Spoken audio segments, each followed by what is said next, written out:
passagem de Jesus por Jerusalém na época da Páscoa, como diz o capítulo 2 de João, causou uma grande impressão em todos os que estavam lá. Não só porque ele fez coisas que não se esperavam, como por exemplo, expulsou os vendilhões do templo, está registrado aí no capítulo 2. E isso certamente causou uma impressão muito forte, positiva em alguns, negativa em muitos outros.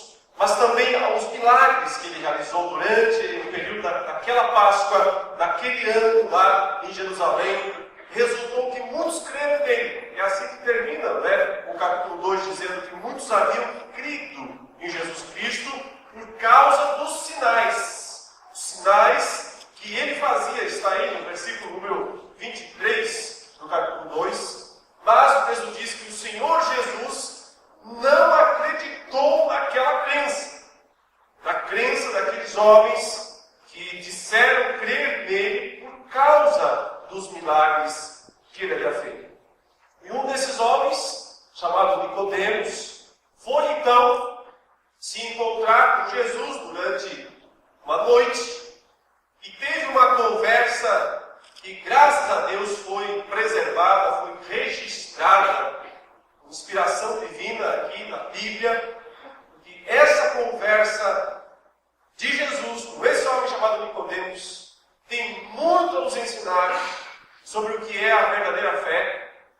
Mostra também o que é a falsa fé. Afinal de contas, Nicodemos era um desses homens que apesar de haver crido em Jesus, como diz o final do capítulo 2, mas Jesus não acreditou na fé que ele disse, ou ele aparentemente demonstrou. Nós vimos então na última mensagem as características de uma fé falsa. Isso aparece justamente nesses primeiros versículos aí, quando o Senhor Jesus não aceitou aparentemente um elogio que Nicodemos fez, dizendo: olha, Jesus, o Senhor é um mestre vindo da parte de Deus, porque ninguém pode fazer esses sinais que tu fazes se Deus não estiver com ele. O Senhor Jesus não deu importância a essa declaração, que era uma declaração amigável, amistosa, justamente mostrando qual era a base da fé que Nicodemos possuía. Era a fé com base nos milagres, a fé com base nos sinais que Cristo havia realizado. Jesus então disse a ele que ele precisava nascer de novo. E que se alguém não nascesse de novo, essa pessoa jamais poderia ver o reino de Deus. Está no versículo 3. Então Nicodemos revelou de fato a sua incredulidade quando ele pergunta no versículo 4, dizendo: ora, como pode um homem nascer sendo velho? Pode voltar ao ventre materno e nascer segunda vez? Nós vimos a estrutura da pergunta, diz: não pode voltar ao ventre materno. Está dizendo uma declaração, pergunta que traz uma resposta já. Não é possível isso. Ninguém pode voltar ao ventre materno e nascer segunda vez. Então lemos agora os versículos 5 em diante. Respondeu Jesus: em verdade digo, quem não nascer da água e do Espírito não pode entrar no reino de Deus. O que é nascido da carne é carne, e o que é nascido do Espírito é Espírito. Não te admires de eu te dizer: importa-vos nascer de novo. O vento sopra onde quer. Ouves a sua voz, mas não sabes de onde vem, nem para onde vai. Assim é todo o que é nascido do Espírito. Então lhe perguntou Nicodemos: como pode suceder isto? Acudiu Jesus: tu és mestre em Israel e não compreendes estas coisas? Até aí, a leitura da palavra do Senhor, essa parte desta conversa de Jesus com Nicodemos, que nós vamos meditar aqui nessa noite. Certamente, a conversa de Nicodemos com Jesus não tomou o rumo que ele imaginava. Jesus aparentemente não aceitou o elogio, não trocou amenidades com Nicodemos, não fez aquilo que se espera quando dois mestres se encontram, que é o respeito mútuo, que são os elogios mútuos, que é a aceitação mútua a admiração um pelo outro. Jesus Cristo, ao contrário, assegurou que Nicodemos jamais poderia entrar ou ver o reino dos céus a menos que nascesse de novo. Em outras palavras, ele disse: toda essa sua religiosidade não te aproveita em nada, todo esse seu respaldo público em Israel não vai valer coisa nenhuma, toda a sua erudição não vale nada, todo o seu dinheiro não vale nada, o seu posto, a sua posição social em Israel, nada disso vai ter qualquer proveito para você ou para qualquer pessoa. E se alguém não nascer de novo, não pode ver o reino de Deus. Então Nicodemos fez a pergunta, dizendo: é possível um homem velho voltar ao ventre? Não é possível. Mais do que apenas revelar ignorância, com esta declaração ele estava revelando incredulidade, dizendo: é tarde demais para mim, um homem como eu, da minha estirpe, da minha posição social, da minha notoriedade pública, do meu respaldo público, não é possível que um homem como eu comece tudo do zero, abandone toda a sua história de vida e se torne um discípulo como esses que seguem o Senhor. Mas se até aqui essas coisas testemunham contra Nicodemos, nós podemos olhar por um outro ângulo e também entender que esse homem estava cheio de boas intenções. Ele de fato estava cheio de boas intenções ao procurar Jesus. Porque ele é, dos membros do Sinédrio, um dos mais sinceros. Ele aparentemente é um judeu sincero. Aquele que de fato pensava que era possível, através da observância da lei, através da observância dos mandamentos e dos costumes, agradar de fato a Deus. E sendo um dos líderes da nação, sendo um dos principais, um dos príncipes, a palavra principal significa príncipe, um dos principais de Israel, ele estava muito preocupado com o seu povo, com a sua nação. Jesus vai chamar, nessa última pergunta que ele faz, tu és mestre em Israel e não entendes isso? A nossa tradução omite uma partícula que aparece aqui na língua grega, porque na verdade Jesus não disse tu és mestre, ele disse tu és o mestre. Jesus colocou um artigo definido na frente da palavra mestre. Ele não disse tu és mestre, ele fala tu és o mestre em Israel e não entendes isso. Então, de fato, esse homem não era um qualquer, não era um da média, ele era um acima da média, ele era o mestre em Israel. Ele era, provavelmente, então, o mais respeitado dos mestres judeus do Sinédrio daqueles dias. Estava muito preocupado com o seu povo. Israel estava sob a dominação de Roma já há muitos anos. E antes de Roma foi dominado pelos generais de Alexandre, os Ptolomeus ou os Seleucidas. Antes disso ainda foi dominado pelo próprio Alexandre o Grande da Grécia e da Macedônia. Antes disso foi dominado pelo Império Medo-Persa. E antes disso ainda pelo Império Babilônico. E mesmo antes disso já sofria grandes afrontas do Império Assírico. Ou seja, Israel veio passando de mão em mão, digamos assim, durante cerca de 400 anos, sem ter independência. Exceto por um período pequeno em que os macabeus se rebelaram no 2º século a.C.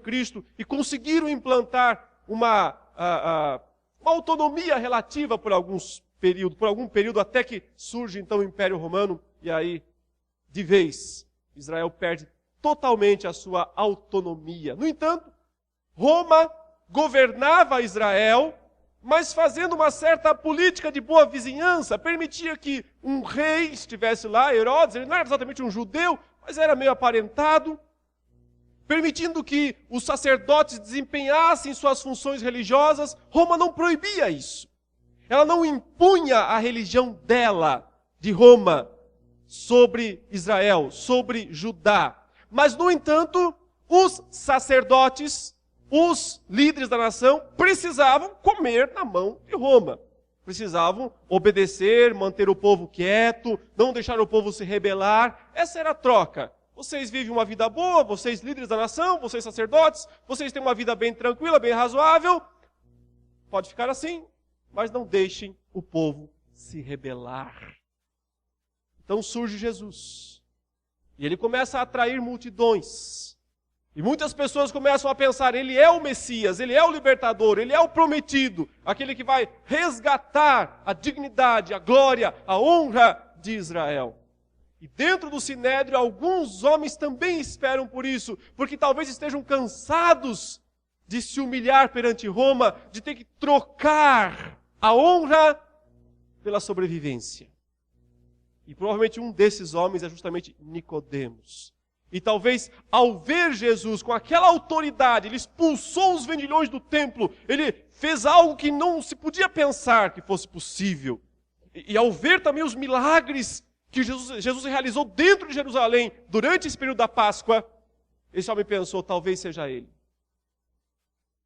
Talvez Jesus seja realmente o Messias, alguém que possa de fato levar Israel à sua posição, onde ela devia estar.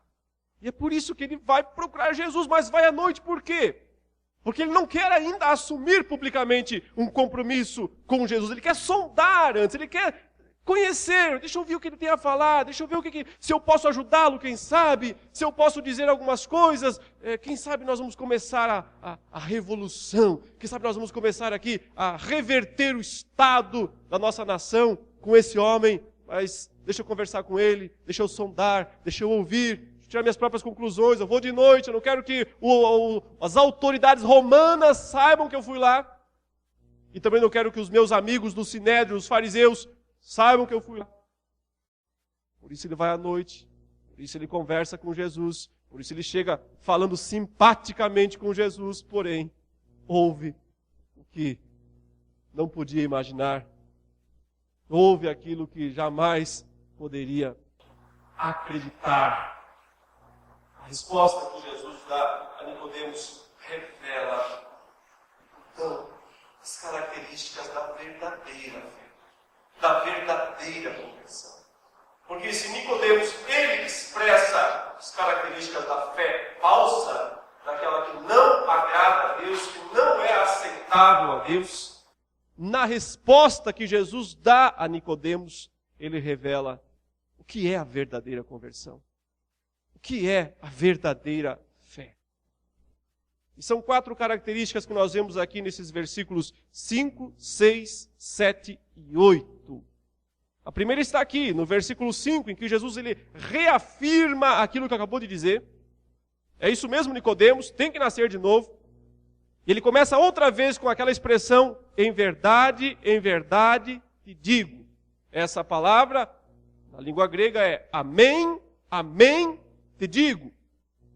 Uma declaração de absoluta certeza, é palavra de Deus, é aquilo que é inspirado, é infalível, é garantido, vem do alto. 3 vezes ele fala isso nesta conversa com Nicodemos. A primeira está aí no versículo 3 e a segunda está aqui, no versículo 5. Em verdade te digo, quem não nascer. E agora ele vai explicar o que significa nascer de novo.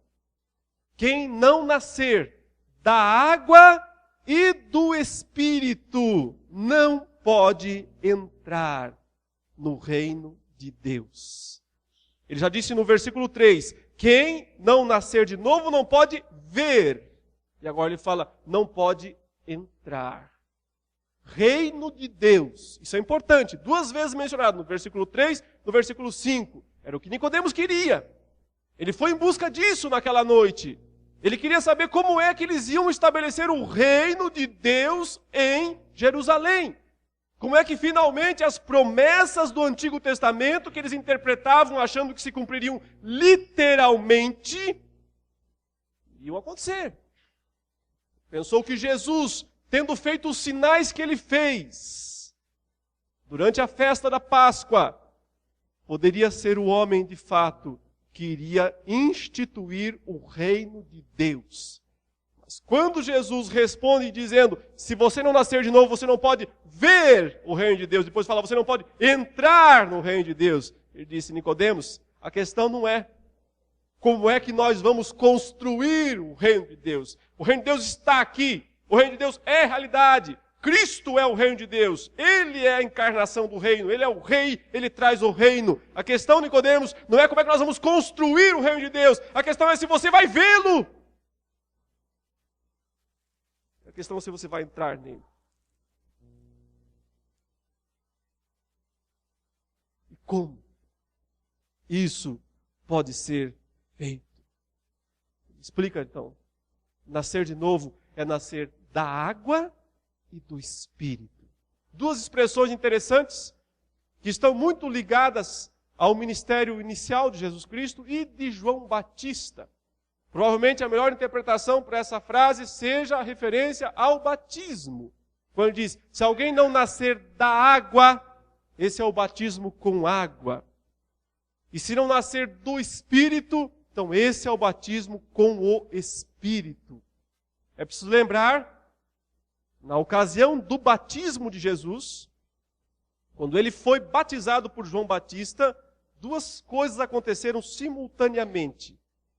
A água com a qual Cristo foi batizado estava presente, mas também o destaque maior foi dado ao Espírito que desceu sobre ele em forma de pomba. E então houve o reconhecimento divino de que Jesus Cristo era o Filho amado em quem Deus, o Pai, se compraz. Água é um símbolo de limpeza, de purificação. Esse é o símbolo da água no Antigo Testamento e também no Novo Testamento.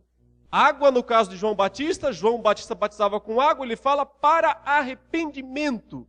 Então havia um sinal aqui de arrependimento ao se submeter ao batismo com água. Quando os fariseus e os escribas foram até o Jordão, onde João Batista estava batizando com água, eles estavam dispostos a aceitar o ritual. Estavam dispostos a se submeter ao batismo que João Batista fazia. Mas o Batista disse o seguinte para eles: vocês estão perdendo tempo. Se batizar com água aqui não significa nada, porque vocês têm que produzir verdadeiros frutos de arrependimento. E se não houver arrependimento, em outras palavras, batizar com água não significa nada. Portanto, o símbolo da água é arrependimento. O arrependimento que traz a limpeza, a purificação. Quando Jesus diz, se alguém não nascer da água e do Espírito, nós podíamos parafrasear dizendo, se alguém não se arrepender, e aí o segundo ponto, do Espírito, que significa nascer do Espírito. Porque é uma obra do Espírito de Deus, não produzida pelo ser humano. O Espírito vem, o Espírito batiza, o Espírito liga as pessoas no corpo de Cristo. O Espírito é o doador da fé. A fé é um dom de Deus. Ninguém crê, a menos que o Espírito Santo conceda isso ao pecador. Então dizer que é preciso nascer da água e do Espírito é o mesmo que dizer que é preciso se arrepender e crer. Se arrepender dos seus pecados e crer na salvação oferecida por Deus e concluída por Ele lá na cruz do Calvário. O Espírito Santo é o responsável pelas duas coisas, porque Ele veio convencer o mundo da justiça, do pecado, do juízo. É Ele quem concede o dom do arrependimento, é Ele quem concede o dom da fé. O que é, portanto, nascer de novo? É experimentar a verdadeira conversão, que consiste de arrependimento e fé. Essas duas coisas operadas pelo Espírito Santo e simbolizadas na água do batismo. Por isso que ele fala, se não nascer da água e do Espírito, não pode ver o reino dos céus. Eu faço aqui apenas uma pequena distinção teológica, que é importante a igreja entender, entre aquilo que a gente chama de conversão e regeneração. Essas duas obras divinas, da graça de Deus, têm a ver com o novo nascimento. Mas a regeneração, o ato de Deus regenerar o ser humano, é algo que nós não podemos produzir de jeito nenhum, mas nem sequer participar. Nosso interior estava em trevas, absolutamente escuro, sem nenhuma capacidade de reconhecer a Deus. Então Deus acendeu uma luz dentro de nós. Então Deus, por sua graça, por seu poder, capacitou esse coração morto a receber vida.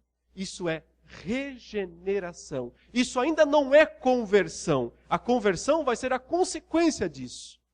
Regeneração, se nós pudéssemos comparar aqui nessa ilustração do novo nascimento, seria talvez o ato em si de fecundar um embrião. Já que o nascer de novo é uma criança vir à luz, vir ao mundo, a regeneração talvez fosse aquele momento invisível, aquele momento que ninguém tem controle, em que Deus, por sua graça, por seu poder, por sua misericórdia, Ele gera uma vida.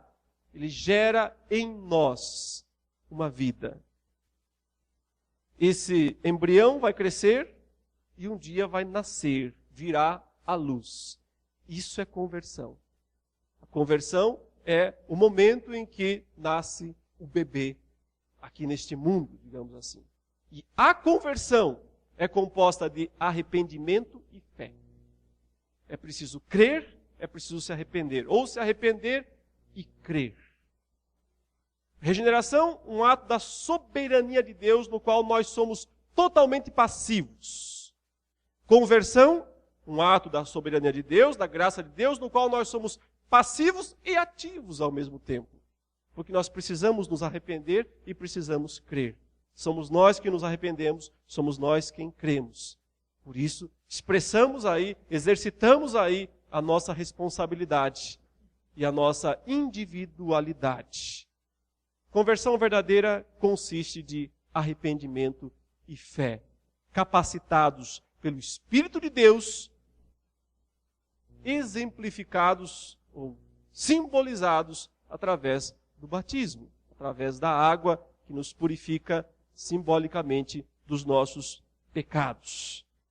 Observe então que na sequência Jesus faz mais uma declaração, e essa é uma das mais profundas, embora simples, de toda a Escritura, porque ele diz no verso 6, o que é nascido da carne é carne, e o que é nascido do Espírito é Espírito. Essa parece uma declaração até redundante, não é? Parece uma declaração muito simplificada. No entanto, é uma das mais profundas e mais grandiosas declarações de Jesus Cristo. O mestre que ele é, sabe ensinar com frases muito simples, verdades de tal magnitude que nós poderíamos passar a vida inteira contemplando-as, estudando-as, sem nunca compreendê-las totalmente. Observe, ele diz, o que é nascido da carne é carne. O que ele quer dizer com isso? E por outro lado, o que é nascido do Espírito é Espírito. Ele está falando sobre as leis da geração. Uma pessoa gerada pela carne é carne. Uma pessoa gerada pelo Espírito, que nasceu de novo, é Espírito.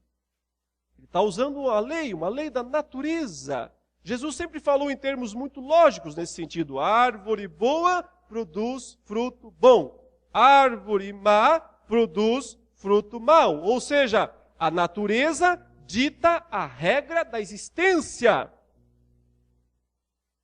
O que é nascido da carne? A carne significa aquele que ainda não nasceu do Espírito. Tudo que ele é, tudo que ele pode fazer, tudo que ele pode almejar, tudo que ele pode desejar, é carne. Nada mais do que isso.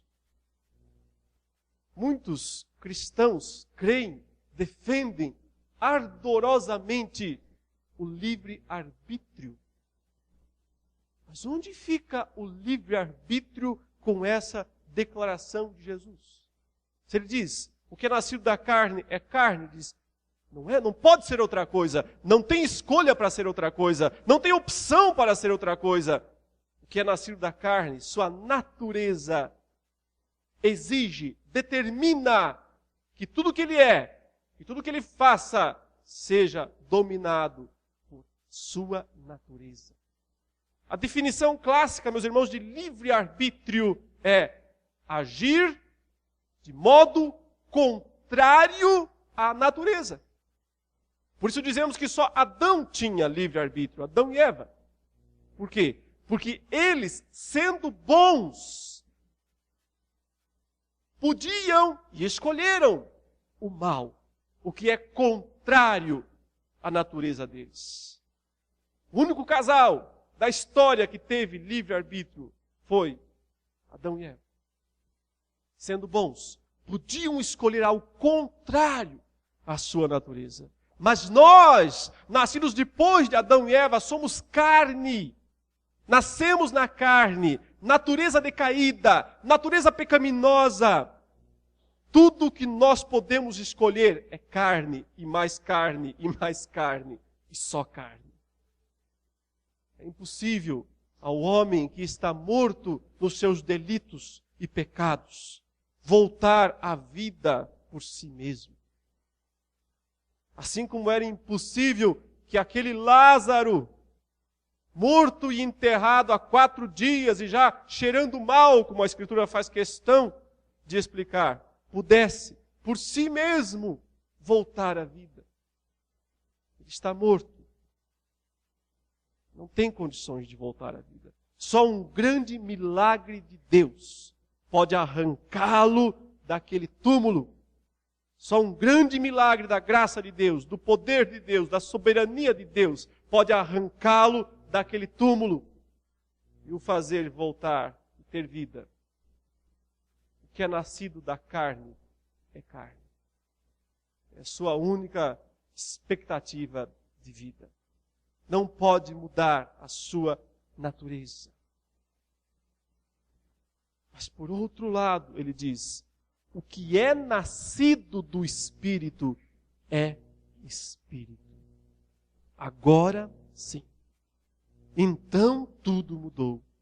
Porque houve um milagre. Porque houve a transformação de uma natureza. Ou melhor, a implantação de uma nova natureza no velho pecador. A implantação da natureza de Jesus Cristo, da vida de Jesus Cristo, da árvore boa que é Jesus Cristo, na árvore má que sou eu, que é você, que somos nós os pecadores. A implantação desse princípio de vida espiritual que se desenvolveu e se expressou em arrependimento e fé e agora cresce cada vez mais em santidade, em justiça. Isso é um milagre da graça, do poder, da soberania de Deus. Esse é o maior dos milagres que Jesus Cristo realiza. Como se ele estivesse dizendo para Nicodemos, você está impressionadíssimo com os leprosos que eu curei. Você está impressionadíssimo com os paralíticos que eu fiz andar. Quero dizer para você que o que é impressionante mesmo é quem nasceu da carne, e só é carne, e só pode ser carne pelo poder da soberania de Deus. Nascer de novo. Um nascimento da água e do Espírito. Um nascimento espiritual. Isso sim é sinal. Isso sim é poder. Isso é manifestação do poder de Deus.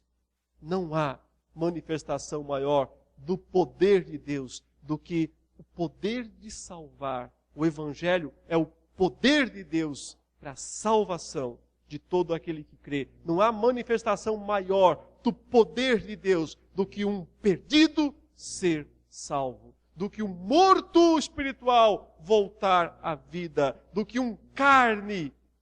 Tudo que ele é carne, tudo que ele pode ser é carne. Ser transformado e experimentar a vida no Espírito. Mas Jesus disse mais algo interessante aqui, está no versículo 7. E isso causa uma grande admiração, embora ele tenha dito, não te admires. Ele começa com essa frase, não te admires. Mas não dá, Jesus, não dá para não se admirar com isso. Não te admires de eu te dizer, importa-vos nascer de novo. Aqui, meus queridos, há algo de grande mistério registrado neste versículo. Muitos crentes querem entender a Bíblia apenas racionalmente. Querem usar os padrões da lógica. Não que a lógica seja desprezível, ela é importante, ela é necessária. Mas muitos querem usar a lógica apenas para entender a Bíblia. E se você quer saber, é por isso que há muitas pessoas que creem em livre-arbítrio. E também por isso há muitos fatalistas. Muitos presbiterianos, inclusive, muitos calvinistas, inclusive, que na verdade não são calvinistas, são fatalistas. Porque eles creem que Deus é tão soberano, mas tão soberano, que não sobra nada para a responsabilidade e a liberdade humana. Eles acham, então, que se Deus é soberano assim, o ser humano, no fundo, não passa de uma espécie de uma marionete. Sabe o que é uma marionete? É um bonequinho que, na verdade, não tem vontade nenhuma, ele apenas tem cordinhas e um manipulador. Alguém em cima dele lá, manipulando com as mãos, com os dedos. Levanta o braço, ele levanta. Mexe a perna, ele mexe. Muitos crentes presbiterianos têm essa visão do próprio Deus. São fatalistas. Eles creem numa soberania tão grande de Deus, e não é que ela não seja grande, ela é mesmo. Mas eles não veem o outro lado da história. O outro lado da moeda também descrito na palavra de Deus. O que eu quero dizer com isso? Porque toda essa introdução aqui é o que eu estou falando. Porque nascer de novo é passivo. Jesus, até a palavra na língua grega, quando fala assim, quem não nascer de novo, na verdade a melhor tradução seria mais ou menos assim. Não é que seja a melhor tradução, mas para entender, quem não for nascido de novo. Porque ninguém nasce de novo por livre vontade. É uma obra da graça, do poder, da soberania de Deus. Ninguém nasce de novo porque quis, porque desejou, porque decidiu, porque fez e acabou. É um ato de Deus, onde, de certa forma, nós somos passivos. Deus nos deu a graça de crermos nele. Deus nos deu a graça de nos arrependermos. Isto é verdade. Mas é um lado da verdade. O outro que não pode ser esquecido, e que a Bíblia ensina igualmente, é que Deus concedeu ao ser humano responsabilidade e liberdade. Não livre-arbítrio, porque isso seria escolher ao contrário a sua natureza, isso, carne é carne, não pode escolher.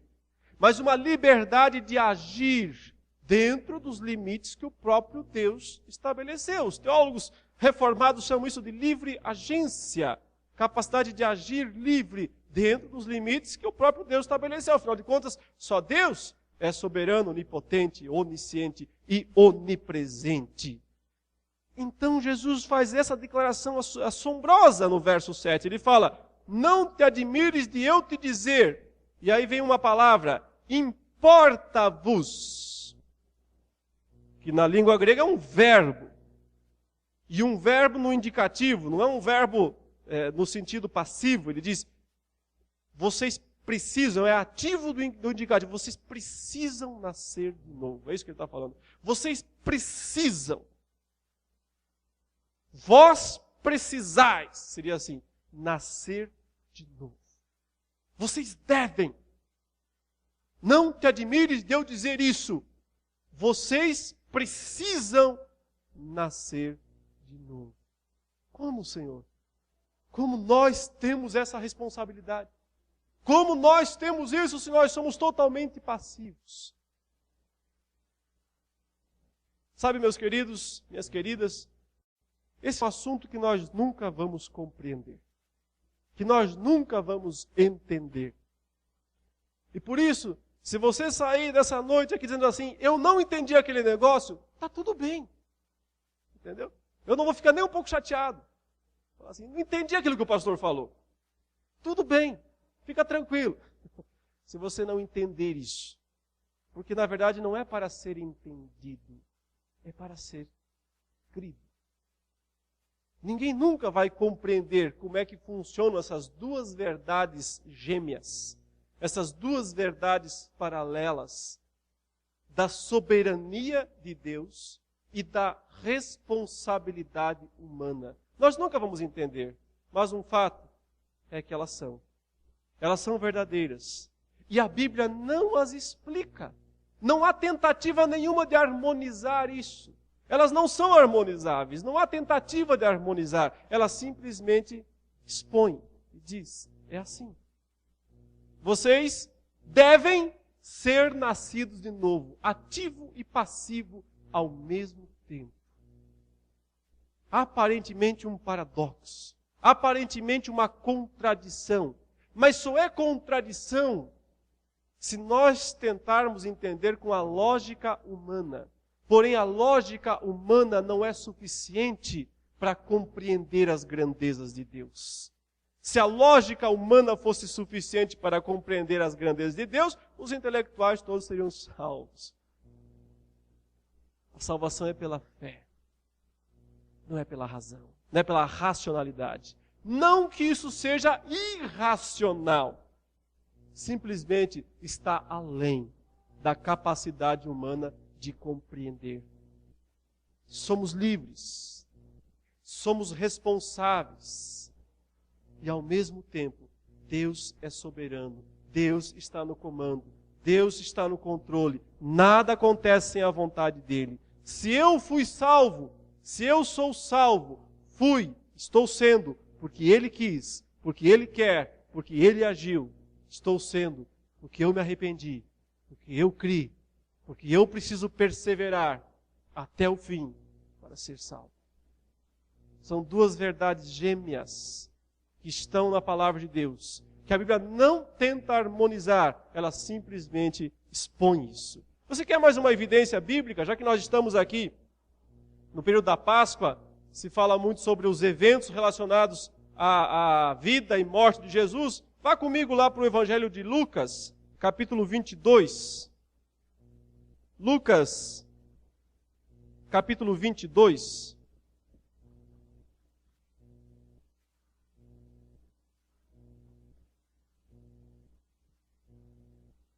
Podemos ler os versículos 21 e 22.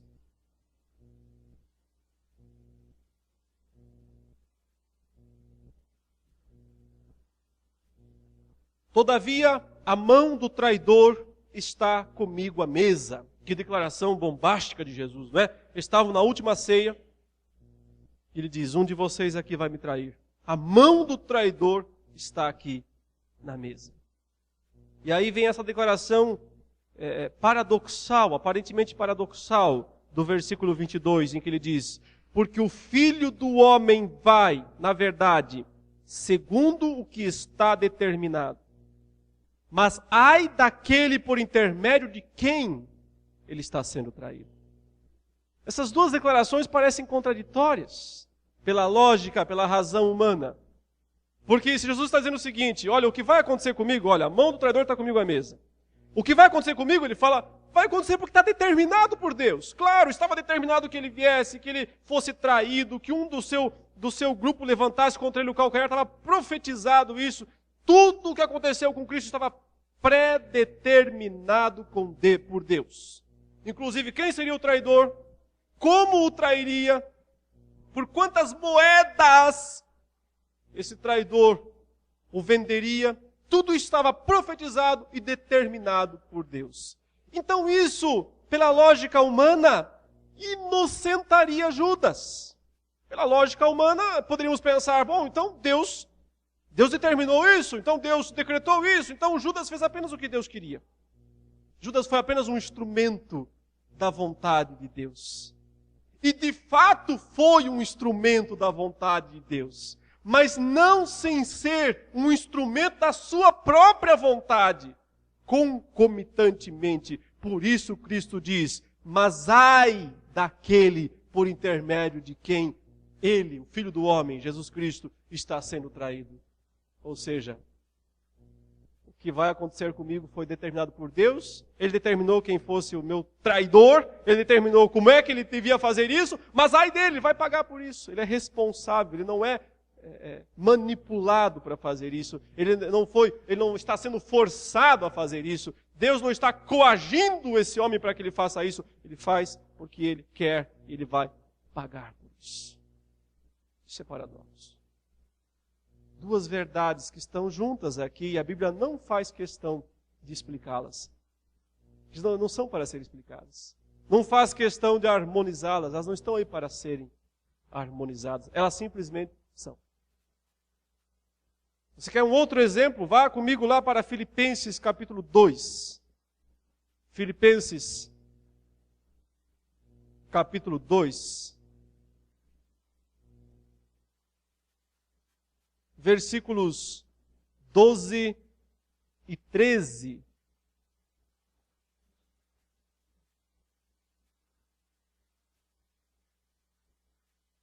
Paulo está incentivando os crentes de Filipos a se santificarem, a se tornarem mais santos. Então ele fala o seguinte: assim, pois, amados meus, como sempre obedecestes, não só na minha presença, porém muito mais agora na minha ausência, e aí vem a ordem, imperativo, desenvolvei a vossa salvação com temor e tremor.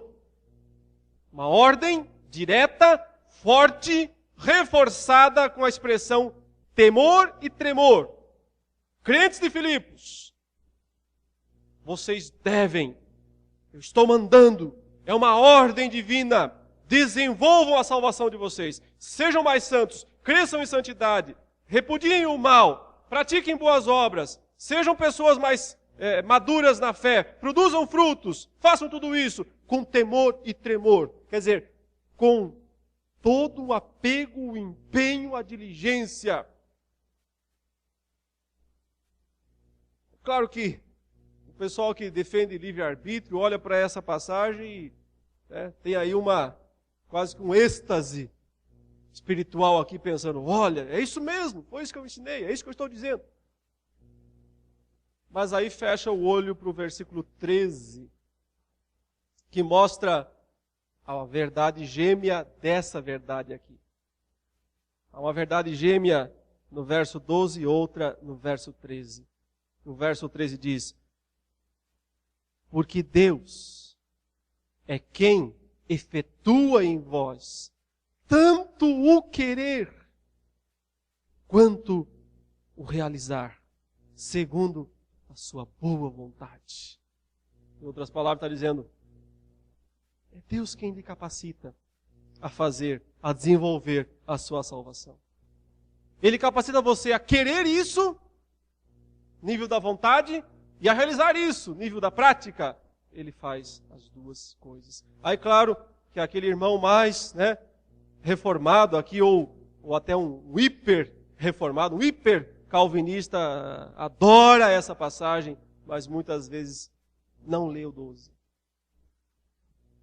E aqui, as duas declarações estão juntas. E a teologia reformada aceita ambas. Mesmo sem compreender isso. Mesmo sem compreender como é que é possível que essas duas coisas estejam aí juntas ao mesmo tempo. E observe que Paulo não explica. Ele não para, espera, agora eu vou explicar para vocês o que significa isso. Nada. Segue o jogo. Continua falando. Não volta a explicar. Elas não são para serem compreendidas. Elas são para serem cridas. O novo nascimento, agora volta lá para João capítulo 3. A terceira característica da conversão verdadeira. Eu já falei duas aqui. Eu falei que, em primeiro lugar, é uma experiência que envolve o arrependimento e a fé. Eu já disse que é uma experiência que muda a natureza da pessoa, de carne para espírito. E em terceiro lugar, então, eu afirmo, com base no que Jesus Cristo disse, que é uma experiência onde o homem é ativo e passivo ao mesmo tempo. Ou talvez passivo e ativo ao mesmo tempo. É uma obra da graça soberana de Deus, mas que, no entanto, Deus diz, é responsabilidade de vocês. Importa-vos. Vocês precisam, vocês devem nascer de novo, passivo. Ser nascidos de novo. Uma obra em que o ser humano é tanto passivo quanto ativo. Deus age, o homem age. Um não fere o outro nesse sentido. Um não elimina o outro nesse sentido. E finalmente, meus irmãos, a última poderosa declaração de Jesus Cristo está no versículo 8, quando ele diz, o vento sopra onde quer, ouves a sua voz, mas não sabes de onde vem, nem para onde vai. Assim é todo o que é nascido do Espírito Santo. Muitos cristãos leem esse texto e ficam se imaginando desta maneira. Dizem, o vento sopra onde quer, ouves a sua voz, mas não sabe de onde vem, nem para onde vai. Assim é todo o que é nascido do Espírito. Eles se sentem meio assim, pessoas que vão e vão para lá, vão para cá, que o vento conduz eles. Se sentem pessoas assim meio mágicas, meio místicas, que são levadas para lá e para cá com o vento. Mas o texto não está dizendo que o vento leva os crentes para lá e para cá. Ele está dizendo que, assim como o vento, na sua ação, não pode ser visto, pode ser sentido, assim a ação do Espírito Santo em nos fazer nascer de novo não pode ser vista, não pode ser ouvida, nesse sentido, mas está lá. É um fato, é realidade. Então, ele não está falando das atitudes das pessoas, mas sim daquilo que elas são, ou foram feitas, segundo a estrutura da frase de Jesus. Então, o que ele quer dizer é que para alguém ver e entrar no reino de Deus, não é questão de pegar em armas, não é questão de implantar uma revolução à força em Israel. O que ele quer dizer é que precisa de uma transformação espiritual operada pelo poder e pela soberania de Deus. É assim que Deus faz. Nicodemos, você tem que aprender isso. Deus pega cobradores de impostos, iguais esses aí que você despreza. Ele pega prostitutas, ele pega pescadores lá da Galileia, e ele os transforma de um modo que você nunca vai entender, você nunca vai compreender, você nunca vai saber explicar, mas você os vê por aí, transformados, diferentes, cheios de uma graça que jamais conquistariam por si mesmos, cheios de um poder e de uma autoridade que o homem não produz. E olhando para muito mais do que um reino terreno, do que um reino físico, do que uma independência de Roma, olhando para um reino eterno, sonhando com uma pátria superior, sonhando com um estado eterno e não com um estado temporário. A verdadeira conversão, meus irmãos, é uma experiência misteriosa, inexplicável, operada pelo Espírito Santo de Deus. Não se explica, se constata. Não são argumentos. Eu sou crente por isso, por aquilo, por aquilo. Você é crente se seus frutos mostram isso. Se seus atos mostram isso. Não são argumentos. É vida. É transformação. É transformação de vida. Por isso, é uma genuína experiência espiritual. E o nosso querido Nicodemos, como é que ficou nessa história, não é? Parece-me que ele voltou à estaca zero, porque ele faz depois de toda essa declaração de Jesus, no verso 9, ele volta a perguntar. Então lhe perguntou Nicodemos, como pode suceder isto? Os discípulos também são assim, né? Depois que Jesus explica tudo, eles fazem a mesma pergunta do começo. Eles Eles voltam tudo lá, estaca zero, parece que não aprendeu nada. Mas sejamos pacientes com Nicodemos. Ao que tudo indica, ao final da sua vida, ele se tornou um cristão, se converteu e deve ter se tornado um discípulo de Jesus Cristo. Mas nesse período ainda, ele não havia experimentado a fé verdadeira. Ele estava confundindo o reino de Deus, o verdadeiro reino de Deus, com a expectativa que eles possuíam de um reino terreno.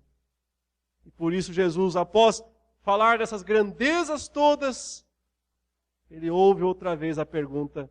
Ele precisa voltar, baixar os olhos dos céus para a terra. Ele faz essa pergunta então: você, Nicodemos, um mestre, o mestre em Israel, não compreendes essas coisas. Na próxima mensagem, nós vamos ver que Jesus vai dizer o seguinte: se você não compreende isso que eu te falei, vou te dizer um negócio, isso será fácil. Se eu te explicar o que é complicado mesmo, aí é de vez que você não vai entender coisa nenhuma. O homem carnal não entende as coisas do Espírito de Deus, porque lhe parecem loucura. Eles tentam julgar a revelação de Deus com a lógica, com a razão. Então, nunca poderão entender as grandezas da palavra de Deus. O que é, finalizando então, a conversão verdadeira? É uma experiência que precisa ter arrependimento e fé. Capacitado pelo Espírito, simbolizado pela água, a água do batismo. É uma experiência que muda a natureza, era carne. Não tinha outra expectativa, mas agora é Espírito. A vida espiritual de Deus foi implantada neste homem morto, nesse homem carne, e agora ele é Espírito. É uma experiência em que o homem é ativo e passivo ao mesmo tempo. Vocês precisam nascer de novo. Mesmo sabendo que só Deus pode operar isso na vida de vocês. E é uma misteriosa, porém verificável experiência de transformação de vida. Misteriosa, mas verificável. Não com palavras, com atos, com frutos. Uma transformação de vida. Vamos orar? Curva a sua cabeça, feche os seus olhos. Nesse dia, ó Deus, dia da ressurreição, da grande vitória de Cristo. Só há novo nascimento porque Cristo ressurgiu dos mortos. Só há poder para transformar pecadores, porque a tumba está vazia, porque Cristo venceu, ressurgiu, subiu, está à destra do Pai, derrama o Espírito Santo sobre o seu povo. Por isso te exaltamos, ó Deus, por esses gloriosos feitos. E te pedimos, Senhor, concede-nos a certeza de uma verdadeira conversão. Se há dúvidas em corações aqui nesta noite a respeito disso, tu mesmo podes mostrar, ó Pai, se essas dúvidas são verdadeiras, porque de fato não há conversão, ou se são apenas dúvidas que devem ser dissipadas pelo poder da fé. Concede, Senhor, acima de tudo, que ninguém seja enganado por uma fé falsa, mas que em todos nós haja o verdadeiro fruto da transformação, operado pelo poder do Espírito Santo. Assim oramos, assim te bendizemos, te adoramos, em nome de Jesus.